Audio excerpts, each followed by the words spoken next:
श्री सुक्तम।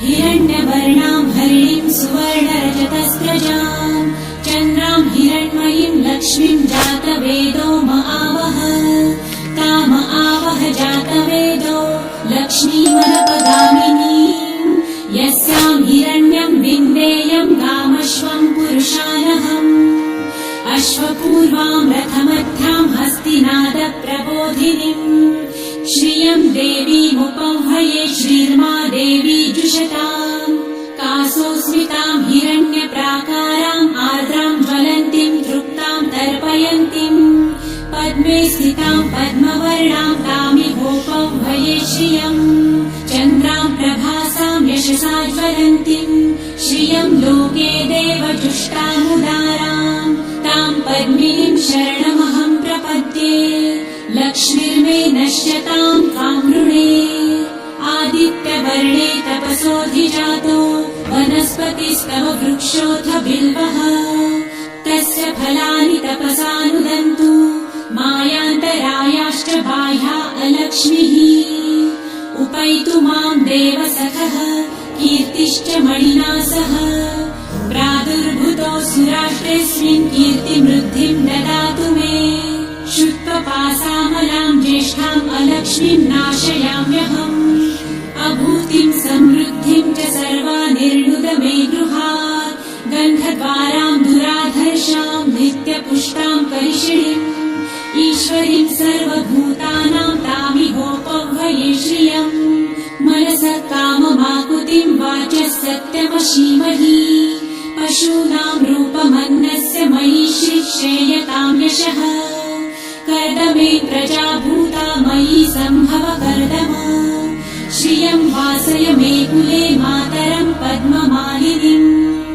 आपसृजन्तु सिद्धानि चित्रितवस मे गृहे निज देवीं मातरं श्रियं वासय मे कुले आर्द्रां पुष्करिणीं पुष्टिपिङ्गलां पद्ममालिनीं चन्द्रां हिरण्मयीं लक्ष्मीं जातवेदो महावह आर्द्रां यकरिणीं यष्टिं सुवर्णां हेममालिनीं सूर्यां हिरण्मयीं लक्ष्मी जातवेदो महावह ताम आवह जातवेदो लक्ष्मीमनपगामिनीं यस्यां हिरण्यं प्रभुतं गावो दासोऽश्वान् विन्देयं पुरुषानहम् यः शुचिः प्रयतो भूत्वा जिहुयादाजमन्वहम् सूक्तं पञ्चदशर्च च श्रीकामः सततं जपेत् पद्मानने पद्म उरु पद्माक्षी पद्मसम्भवे तन्मे भजसि पद्मक्षी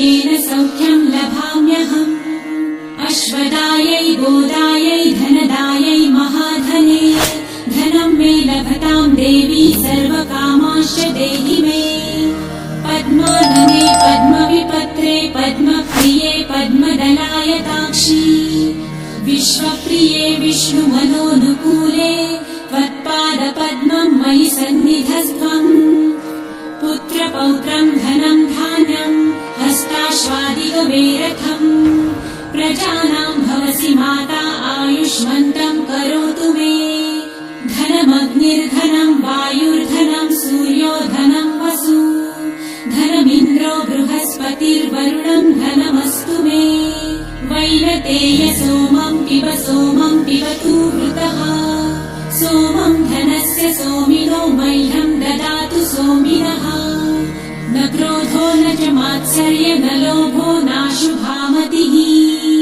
भवन्ति कृतपुण्यानां भक्तानां श्रीसूक्तं जपेत् सरसिजनिलये सरोजहस्ते धवलतरां सुखगन्धमाल्यशोभे भगवती हरिवल्लभे मनोज्ञे त्रिभुवनभूतिकरी प्रसीद मह्यम् विष्णुपत्नीं क्षमां देवी माधवी माधवप्रियां लक्ष्मीं प्रियसखीं देवीं नमाम्यच्युतवल्लभाम् महालक्ष्मीं च विद्महे विष्णुपत्नी च धीमहि तन्नो लक्ष्मी प्रचोदयात् श्रीवर्चस्वमायुष्यमारोग्यमाविधाचोभमानं महीयते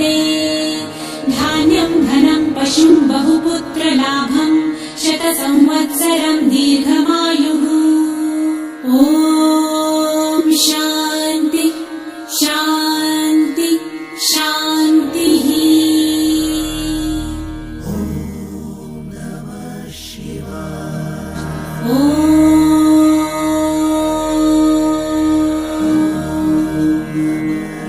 हिरण्यवर्णां हरिणीं सुवर्णरजतस्रजां चन्द्रां हिरण्मयीं लक्ष्मीं जातवेदो महावः। ताम आवह जातवेदो लक्ष्मीमनपगामिनीं यस्यां हिरण्यं विन्देयं गामश्वं पुरुषानहम्।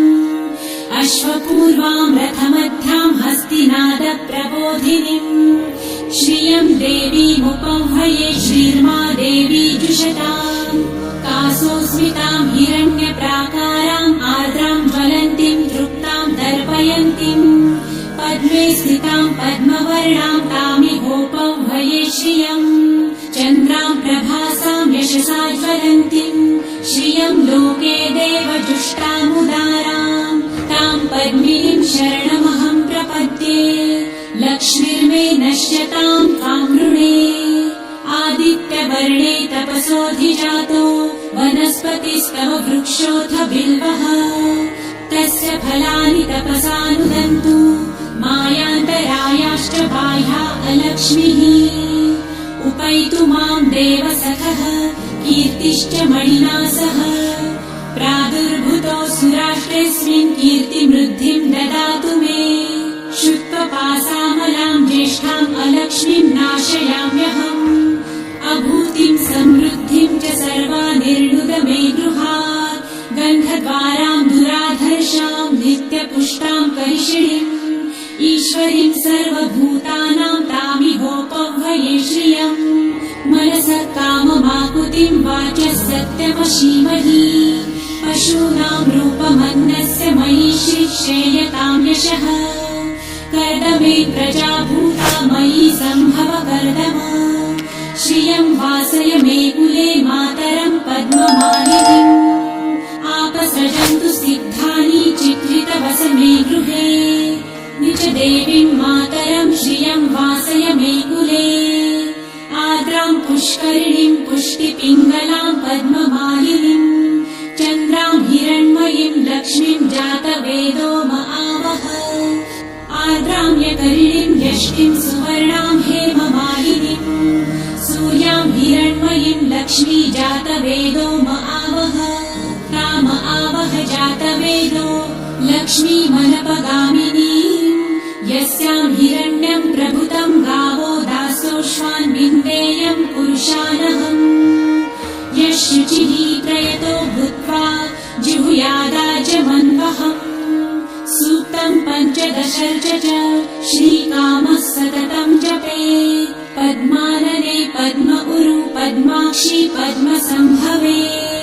तन्मे भजसि पद्मक्षी येन सौख्यं लभाम्यहम्।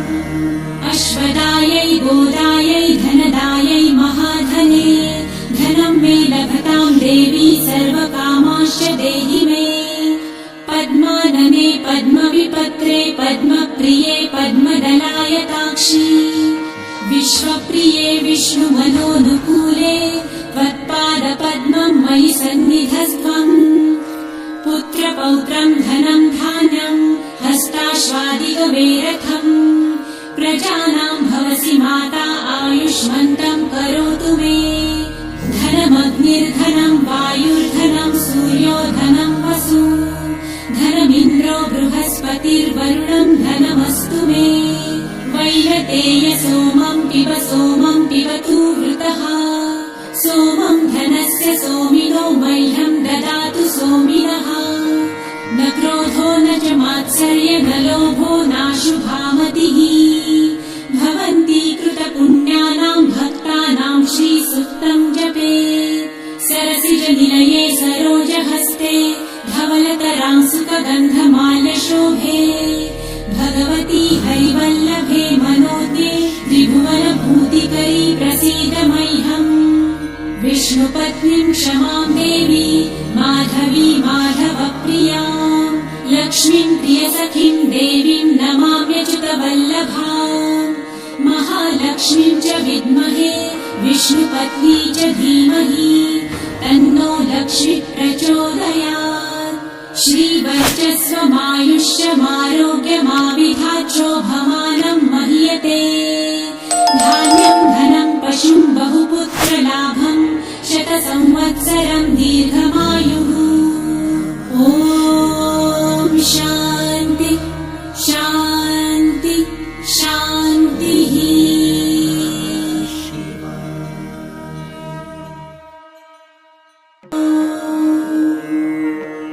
हिरण्यवर्णां हरिणीं सुवर्णरजतस्रजां चन्द्रां हिरण्मयीं लक्ष्मीं जातवेदो महावह ताम आवह जातवेदो लक्ष्मीमनपगामिनीं यस्यां हिरण्यं विन्देयं गामश्वं पुरुषानहम् अश्वपूर्वां रथमध्यां हस्तिनादप्रबोधिनीम् श्रियं देवीमुपह्वये श्रीर्मा देवी जुषताम् कासोस्मितां हिरण्यप्राकाराम् आर्द्रां ज्वलन्तीं तृप्तां तर्पयन्तीं पद्मे स्थितां पद्मवर्णां तामिहोपह्वये श्रियम् चन्द्रां प्रभासां यशसा ज्वलन्तीं श्रियं लोके देवजुष्टामुदारां तां पद्मिनीं शरणमहं प्रपद्ये लक्ष्मीर्मे नश्यतां त्वां नृणे आदित्यवर्णे तपसोऽधिजातो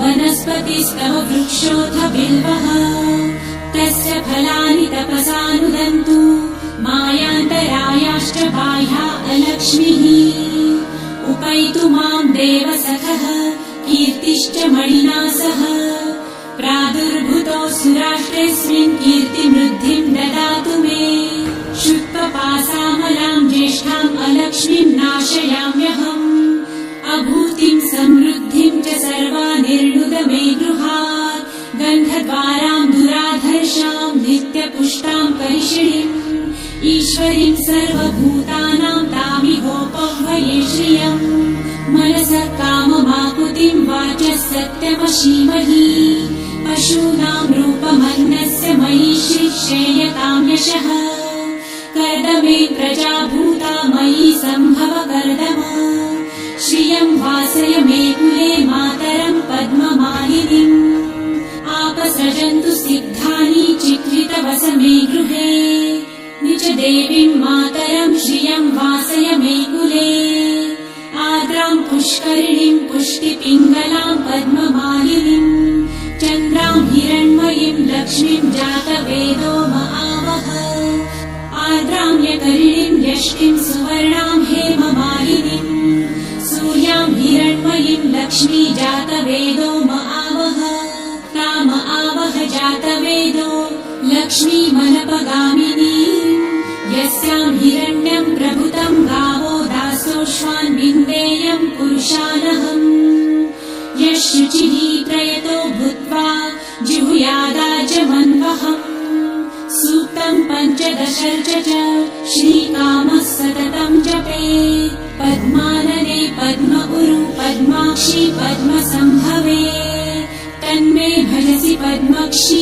येन सौख्यं लभाम्यहम् अश्वदायै गोदायै धनदायै महाधने धनं मे लभतां देवी सर्वकामांश्च देहि मे पद्मानने पद्मविपत्रे पद्मप्रिये पद्मदलायताक्षी विश्वप्रिये विष्णुमनोनुकूले त्वत्पादपद्मं मयि सन्निधस्त्वम् पुत्रपौत्रं धनं धान्यं हस्ताश्वादिगवेरथम् प्रजानां भवसि माता आयुष्मन्तं करोतु मे धनमग्निर्धनं वायुर्धनं सूर्यो धनं वसु धनमिन्द्रो बृहस्पतिर्वरुणं धनमस्तु मे वैनतेय सोमं पिबतु वृतः सोमं धनस्य सोमिनो मह्यं ददातु सोमिनः न क्रोधो न च मात्सर्य न लोभो